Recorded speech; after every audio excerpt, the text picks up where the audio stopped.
यमराज जी ने बताया, स्त्रियों को श्मशान घाट जाने से क्यों मना किया जाता है। जय श्री कृष्ण। राधे राधे।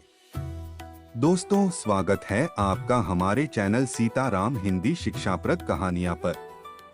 यहाँ आपको मिलेंगी रोमांचक, भक्ति से भरी, आध्यात्मिक और शिक्षाप्रद कहानियां जो आपके मन और आत्मा को शुद्ध करेंगी। अगर हमारी कहानियां आपको पसंद आए तो वीडियो को लाइक करें और चैनल को सब्सक्राइब करना न भूलें। एक रहस्यमयी प्राचीन कथा प्राचीन समय की बात है। मध्य देश के एक समृद्ध नगर में गोपाल नाम के एक धनी सेठ रहते थे। उनका व्यापार दूर दूर तक फैला हुआ था। उनके पास अपार संपत्ति थी, परंतु उनकी सबसे बड़ी दौलत थी उनकी पत्नी सुमित्रा। सुमित्रा न केवल अत्यंत सुंदर थी, बल्कि वह बुद्धिमान और धार्मिक प्रवृत्ति की महिला भी थी। गोपाल और सुमित्रा का जीवन सुखमय था, परंतु उन्हें एक संतान की चाह थी। वर्षों तक कोई संतान नहीं हुई, जिससे दोनों मन ही मन दुखी रहते थे। उन्होंने कई मंदिरों में पूजा अर्चना की, व्रत किए और ऋषि मुनियों से आशीर्वाद भी लिया। अंततः भगवान की कृपा से कुछ वर्षों बाद उनके घर एक सुंदर कन्या का जन्म हुआ। उन्होंने उसका नाम सावित्री रखा। सावित्री असाधारण बालिका सावित्री जन्म से ही असाधारण थी। उसका चेहरा दिव्य आभा से दमकता था। बचपन से ही उसमें गहरी जिज्ञासा थी। वह अपने माता पिता से विभिन्न धर्मकथाएं सुनती और उन पर विचार करती। समय बीतता गया। सावित्री बड़ी हुई और उसकी सुंदरता और बुद्धिमत्ता की चर्चा पूरे नगर में होने लगी। लेकिन उसमें एक विशेष गुण और भी था। वह रहस्यों को जानने की अत्यधिक इच्छुक थी। वह हर बात की गहराई में जाने की कोशिश करती। एक दिन सावित्री ने अपनी मां सुमित्रा से एक प्रश्न किया। मां, हमें सिखाया जाता है कि स्त्रियों को श्मशान घाट नहीं जाना चाहिए, परंतु क्यों? क्या वहां कोई भयानक रहस्य छिपा है? सुमित्रा कुछ कहती, उससे पहले ही गोपाल सेठ ने कड़कते स्वर में कहा, यह प्रश्न दोबारा मत पूछना। स्त्रियों का श्मशान में प्रवेश वर्जित है और इसमें कोई तर्क वितर्क करने की आवश्यकता नहीं है। सावित्री को अपने पिता का यह उत्तर अधूरा लगा। उसे संतोष नहीं हुआ। वह जानना चाहती थी कि इस नियम के पीछे क्या कारण है। एक दुखद घटना कुछ वर्षों बाद नगर में एक महामारी फैल गई। कई लोग इसकी चपेट में आ गए, जिनमें गोपाल सेठ भी शामिल थे। उनका स्वास्थ्य तेजी से बिगड़ने लगा। नगर के वैद्य और तांत्रिकों ने प्रयास किया, परंतु कोई उपाय काम नहीं आया। अंततः एक दिन गोपाल सेठ ने अपनी अंतिम सांस ली। पूरा नगर शोक में डूब गया। उनकी अंतिम यात्रा के समय सावित्री अपने पिता की चिता को अग्नि देने के लिए श्मशान जाना चाहती थी, परंतु समाज के नियमों के अनुसार स्त्रियों का वहां जाना वर्जित था। उसे जबरन रोक दिया गया। लेकिन उसकी जिज्ञासा अब और भी बढ़ गई थी। उसने मन ही मन निश्चय किया, मैं जानकर रहूंगी कि श्मशान के पीछे का रहस्य क्या है। रात का भयावह निर्णय उस रात सावित्री सो नहीं पाई। उसका मन बेचैन था। आधी रात को जब पूरा नगर नींद में डूबा हुआ था, वह चुपचाप घर से निकली और श्मशान घाट की ओर बढ़ने लगी। वहां का वातावरण भयावह था। चारों ओर सन्नाटा था। केवल जलती हुई चिताओं की लपटें उठ रही थीं। जैसे ही उसने श्मशान के मुख्य द्वार में प्रवेश किया, उसे अजीब सा एहसास हुआ। हवा भारी लग रही थी, मानो कोई अदृश्य शक्ति वहां मौजूद हो। अचानक उसे महसूस हुआ कि कोई पीछे से उसका नाम पुकार रहा है, सावित्री, सावित्री। उसके रोंगटे खड़े हो गए। उसने पलटकर देखा, परंतु वहां कोई नहीं था। उसने हिम्मत जुटाकर आगे कदम बढ़ाया। जैसे ही वह मुख्य चिता स्थल के पास पहुंची, अचानक चिता की अग्नि तेज हो गई और एक भयंकर चीख सुनाई दी। तुम्हें यहाँ नहीं आना चाहिए था। सावित्री का दिल जोर से धड़कने लगा। तभी एक रहस्यमय परछाई प्रकट हुई। उसकी आंखें अंगारे जैसी लाल थीं। वह परछाई धीरे धीरे सावित्री के पास आने लगी। सावित्री की सांसें रुकने लगीं। रहस्यमय आत्मा का खुलासा। उस परछाई ने गंभीर स्वर में कहा, तुमने समाज के नियमों को तोड़ा है।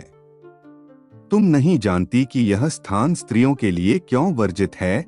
सावित्री ने कांपते हुए पूछा, कौन हो तुम? परछाई ने कहा, मैं उन आत्माओं में से एक हूं जो श्मशान के अंधकार में कैद हैं। तुम्हें यमराज से इस प्रश्न का उत्तर लेना चाहिए। यदि तुम सच में इस रहस्य को जानना चाहती हो तो तुम्हें यमलोक की यात्रा करनी होगी। सावित्री स्तब्ध रह गई। यमलोक? हाँ, यदि तुम्हारी इच्छा अटूट है तो तुम्हें यमराज से स्वयं इस प्रश्न का उत्तर लेना होगा। परंतु याद रखना, हर सत्य को जानना उचित नहीं होता। यह कहकर वह परछाई विलीन हो गई। अब सावित्री के पास दो ही विकल्प थे। एक, वापस जाकर अपनी जिज्ञासा को दबा देना। दो, यमलोक की यात्रा करना और इस रहस्य से पर्दा उठाना। परंतु यमलोक की यात्रा कोई साधारण कार्य नहीं था। क्या सावित्री इस यात्रा के लिए तैयार थी? भाग 2 में जारी। यमराज जी ने बताया, स्त्रियों को श्मशान घाट जाने से क्यों मना किया जाता है। भाग 2। पिछले भाग में आपने देखा, सावित्री, जो बचपन से ही रहस्यों को जानने के प्रति उत्सुक थी, अपने पिता गोपाल सेठ की मृत्यु के बाद श्मशान घाट जाने से रोक दी गई। लेकिन उसकी जिज्ञासा कम नहीं हुई। आधी रात को वह चुपचाप श्मशान घाट पहुंची, जहां उसे एक रहस्यमयी परछाई मिली। उस परछाई ने कहा कि इस प्रश्न का उत्तर उसे यमराज से लेना होगा और इसके लिए उसे यमलोक की यात्रा करनी पड़ेगी। अब आगे यमलोक की यात्रा की तैयारी। सावित्री ने दृढ़ निश्चय कर लिया कि वह इस रहस्य से पर्दा उठाकर ही रहेगी। लेकिन प्रश्न यह था कि यमलोक की यात्रा कैसे की जाए। उसने नगर के सबसे ज्ञानी साधु ऋषि वशिष्ठ के पास जाने का निश्चय किया। अगले दिन सूर्योदय से पहले ही वह ऋषि वशिष्ठ के आश्रम पहुंची। वहां पहुंचकर उसने पूरी घटना विस्तार से सुनाई और यमलोक की यात्रा करने की अपनी इच्छा जताई। ऋषि वशिष्ठ गहरी सोच में पड़ गए। फिर उन्होंने गंभीर स्वर में कहा, पुत्री, यह यात्रा अत्यंत कठिन और खतरनाक है। बहुत कम लोग हैं जो यमलोक जाकर वापस लौट पाए हैं। तुम्हें इस यात्रा के लिए कठोर तपस्या करनी होगी। सावित्री ने बिना किसी डर के उत्तर दिया, गुरुदेव, मैं इस सत्य को जाने बिना नहीं रह सकती। कृपया मुझे मार्ग दिखाए। ऋषि वशिष्ठ ने कुछ क्षण ध्यान किया, फिर बोले, ठीक है।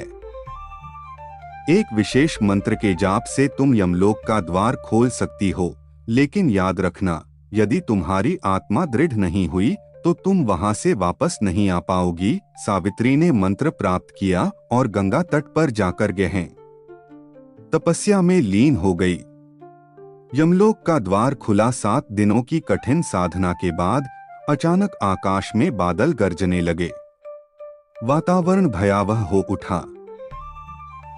सावित्री ने आंखें खोलीं तो देखा कि उसके सामने एक अंधकारमय द्वार प्रकट हो चुका था, यमलोक का द्वार। जैसे ही उसने पहला कदम बढ़ाया, उसे लगा जैसे समय रुक गया हो। उसकी आत्मा हल्की होने लगी और शरीर से अलग महसूस होने लगी। धीरे धीरे वह एक रहस्यमय मार्ग पर बढ़ने लगी। चारों ओर केवल अंधकार था। वहां कोई रास्ता नहीं दिख रहा था, केवल हवा में तैरती रहस्यमय आवाजें गूंज रही थीं। कौन है यह नश्वर जीव जो यमलोक की ओर बढ़ रही है? सावित्री ने बिना डरे उत्तर दिया, मैं सावित्री हूँ, एक साधारण मानव। मैं यह जानने आई हूँ कि स्त्रियों को श्मशान घाट जाने से क्यों रोका जाता है। अचानक मार्ग के अंत में एक विशाल महल प्रकट हुआ। यह यमराज का दरबार था। यमराज का दरबार के द्वार अपने आप खुल गए। अंदर का दृश्य भव्य था। स्वर्णिम सिंहासन पर यमराज स्वयं विराजमान थे। उनके चारों ओर चित्रगुप्त और यमदूत खड़े थे। यमराज ने अपनी गहरी आवाज में कहा, सावित्री, तुमने नियमों का उल्लंघन करके यहाँ प्रवेश किया है। बताओ, तुम क्या जानना चाहती हो? सावित्री ने निडर होकर उत्तर दिया, प्रभु, मैं यह जानना चाहती हूँ कि स्त्रियों को श्मशान घाट जाने से क्यों रोका जाता है। क्या यह मात्र एक परंपरा है या इसके पीछे कोई गहरा रहस्य छिपा है? यमराज मुस्कुराए, लेकिन उनकी आंखों में एक गंभीरता थी। सावित्री, तुम्हारा प्रश्न उचित है, परंतु इसका उत्तर सुनने के लिए तुम्हें अत्यंत धैर्य रखना होगा। इस रहस्य को जानने के बाद तुम्हारा जीवन पहले जैसा नहीं रहेगा। क्या तुम सच में इसके लिए तैयार हो? सावित्री ने दृढ़ स्वर में कहा, हाँ, मैं तैयार हूँ।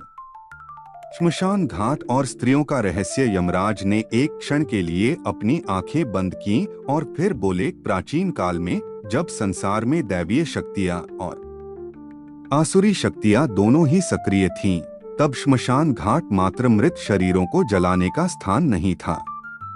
यह एक आध्यात्मिक द्वार भी था, जहां आत्माएं अलग अलग लोकों में प्रवेश करती थीं। सावित्री ध्यान से सुन रही थी। स्त्रियां सृजन और जीवन की वाहक होती हैं। उनके शरीर में मां भगवती का अंश होता है, जो सृजन शक्ति का प्रतीक है। जब कोई स्त्री श्मशान घाट जाती है, तो उसकी ऊर्जा वहां की नकारात्मक शक्तियों को आकर्षित करती है। सावित्री चौंक गई। नकारात्मक शक्तियां? क्या श्मशान में कोई छिपी हुई शक्तियां होती हैं? यमराज ने गंभीर स्वर में कहा, हाँ, श्मशान में उन आत्माओं का वास होता है जो अधूरी इच्छाओं के कारण मुक्त नहीं हो पाती। वे हमेशा नए जीवन की तलाश में भटकती हैं।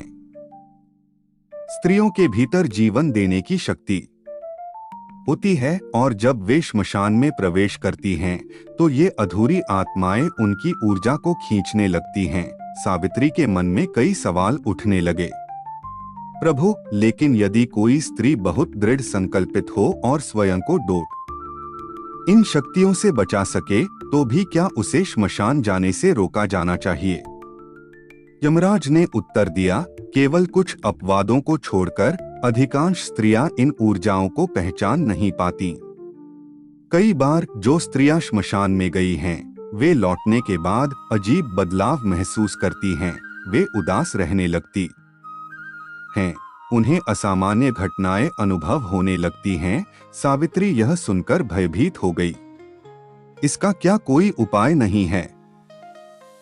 यमराज बोले, जो स्त्रियां आध्यात्मिक रूप से अत्यंत शक्तिशाली होती हैं, वे इन प्रभावों से बच सकती हैं। लेकिन आमतौर पर समाज की रक्षा के लिए यह नियम बनाया गया कि स्त्रियां श्मशान घाट न जाएं।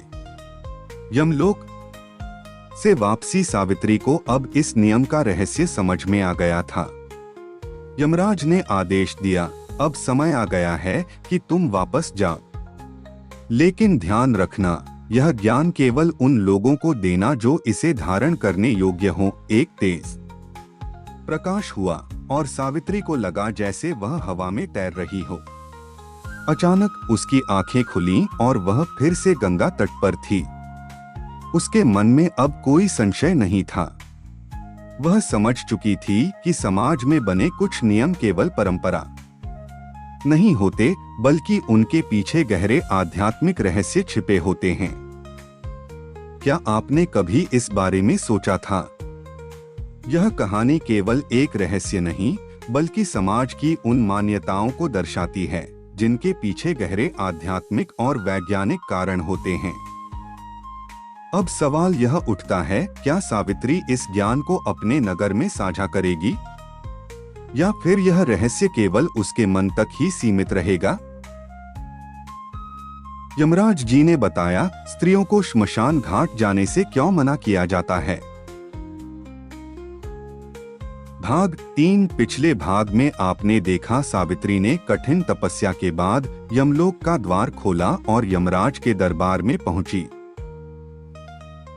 वहां यमराज ने उसे बताया कि स्त्रियों को श्मशान घाट जाने से इसलिए रोका जाता है क्योंकि उनके भीतर सृजन शक्ति होती है जो नकारात्मक शक्तियों को आकर्षित कर सकती है। यमराज ने सावित्री को चेतावनी दी कि यह ज्ञान केवल उन्हीं को दिया जाए जो इसे समझने के योग्य हों। अब आगे सावित्री की वापसी और नगर में हलचल। सावित्री की आंखें खुली। वह अभी भी गंगा तट पर थी, लेकिन कुछ बदला हुआ था। उसके भीतर एक नई ऊर्जा थी, एक दिव्य प्रकाश जो उसे पहले कभी महसूस नहीं हुआ था। लेकिन अब सवाल यह था, क्या वह इस रहस्य को अपने नगर में प्रकट करे।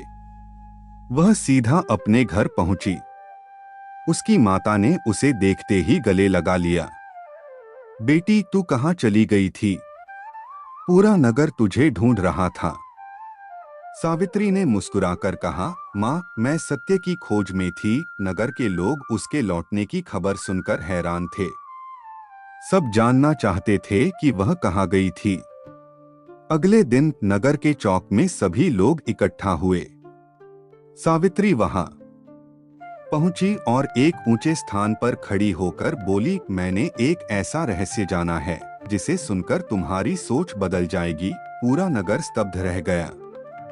रहस्य का खुलासा सावित्री ने सबको यमलोक की अपनी यात्रा, यमराज के दर्शन और वहां मिली सीख के बारे में बताया। स्त्रियां केवल शरीर से ही नहीं बल्कि ऊर्जा से भी सृजन का स्रोत होती हैं। जब वे श्मशान में जाती हैं तो वहां भटकती नकारात्मक आत्माएं उनकी ऊर्जा को खींचने लगती हैं। यही कारण है कि उन्हें वहां जाने से रोका जाता है। लोग यह सुनकर चकित रह गए। नगर के एक वृद्ध विद्वान बोले, बेटी, हम बचपन से यह नियम मानते आए हैं, पर इसके पीछे का कारण हमें कभी नहीं बताया गया। आज तूने हमें ज्ञान की रोशनी दी है। लेकिन तभी भीड़ में से एक व्यक्ति उठा। यह विक्रांत था, जो नगर का सबसे धूर्त व्यक्ति था। उसने व्यंग्य से कहा, सावित्री, यह सब तुम्हारे मन का भ्रम भी तो हो सकता है। कोई यमलोक से लौटकर आ सकता है। यह बात स्वीकार करना कठिन है। नगर में हलचल मच गई। कुछ लोग विक्रांत की बात से सहमत थे तो कुछ सावित्री पर विश्वास कर रहे थे। यमराज की परीक्षा। सावित्री ने शांत स्वर में कहा, यदि कोई प्रमाण चाहिए तो मैं यमराज से पुनः संपर्क स्थापित करूंगी। यह कहकर वह पुनः गंगा तट पर गई और वहीं ध्यानस्थ हो गई। रात के तीसरे प्रहर एक दिव्य प्रकाश उसके चारों ओर फैला और हवा में एक गूंज उठी, सावित्री, तुमने अपने नगर में ज्ञान का प्रकाश फैलाया, परंतु अब परीक्षा का समय है। अचानक आकाश में एक तेज प्रकाश प्रकट हुआ और एक विशाल आकृति प्रकट हुई, यमदूत। नगर के सभी लोग भयभीत हो गए। यमदूत बोले, जो इस सत्य पर संदेह करते हैं उन्हें स्वयं इसका अनुभव करना होगा। विक्रांत, क्या तुम तैयार हो? विक्रांत भयभीत हो गया, लेकिन उसने साहस दिखाने की कोशिश की। अगर यह सब सत्य है तो मैं भी यमलोक जाना चाहता हूँ। यमदूत ने विक्रांत को एक मंत्र दिया और कहा, इसका जाप करो और तुम्हें उत्तर मिल जाएगा। विक्रांत ने जैसे ही मंत्र का उच्चारण किया, वह अचेत होकर गिर पड़ा। विक्रांत की यमलोक यात्रा। जब विक्रांत को होश आया तो उसने खुद को एक अंधेरे स्थान पर पाया। चारों ओर केवल भयावह आवाजें थीं। तभी उसने एक विशाल दरवाजा देखा जिसके ऊपर लिखा था, यमलोक। जैसे ही वह अंदर पहुंचा, उसे चारों ओर विचित्र आत्माएं दिखीं जो कराह रही थीं। वह भयभीत हो गया और चिल्लाने लगा, मुझे वापस भेजो। मुझे यहाँ नहीं रहना। अचानक यमराज प्रकट हुए। विक्रांत, तुमने सत्य पर संदेह किया था, अब स्वयं देखो कि श्मशान में क्या होता है। तभी विक्रांत को उन स्त्रियों की आत्माएं दिखीं जो अपने जीवन काल में श्मशान गई थीं और अब मुक्त नहीं हो पा रही थीं। यह देखो, जो स्त्रियां श्मशान में गईं और वहां की ऊर्जाओं ने उन्हें कैद कर लिया। तुम अब समझे। विक्रांत कांप उठा और गिड़गिड़ाने लगा, मुझे क्षमा करें प्रभु, मुझे वापस भेज दें। यमराज बोले, तुम्हें वापस भेजा जाएगा, परंतु नगर में जाकर सत्य का प्रचार करना होगा। नगर में सत्य की स्थापना। जब विक्रांत को होश आया तो उसने खुद को नगर के चौक में पड़ा पाया। लोग उसे देखकर चकित रह गए। विक्रांत ने कांपते हुए कहा, सावित्री सच कह रही थी। मैंने स्वयं देखा कि श्मशान में जाने वाली स्त्रियों की आत्माएं किस तरह अटकी रहती हैं। मैंने स्वयं यमराज के दर्शन किए। कृपया इस नियम का पालन करें। अब नगर के सभी लोग इस सत्य को मानने लगे। अंतिम शिक्षा। सावित्री ने कहा, हर नियम के पीछे एक कारण होता है। बिना जाने उन्हें ठुकराना मूर्खता है और बिना समझे उन्हें मानना भी मूर्खता है। जो प्रश्न पूछे बिना मान ले वह अज्ञानी होता है, और जो सत्य जानने के बाद भी संदेह करे वह अहंकारी होता है। अब नगर के सभी लोग इस ज्ञान से जागरूक हो चुके थे। कहानी से शिक्षा। 1. हर परंपरा के पीछे कोई न कोई कारण होता है जिसे समझना आवश्यक है। 2. स्त्रियां केवल शरीर से ही नहीं, ऊर्जा से भी सृजन का स्रोत होती हैं। 3.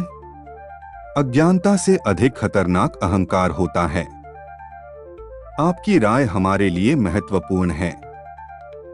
कहानी कैसी लगी हमें कमेंट में जरूर बताइए। अगर अच्छी लगी हो तो जय श्री राम लिखें। अगर कुछ कमी महसूस हुई हो तो राधे श्याम लिखें। और हमें यह भी बताइए कि आप अगली बार कौन सी कहानी सुनना चाहते हैं। अगर हमारी कहानियां आपके मन को छू जाएं, तो ऐसी और कहानियों के लिए चैनल को सब्सक्राइब करें और बेल आइकन दबाएं ताकि हर नई कहानी की सूचना सबसे पहले आपको मिले। तो मिलते हैं अगली कहानी में, एक नए रहस्य, एक नई सीख और एक नए रोमांच के साथ। जय श्री राम।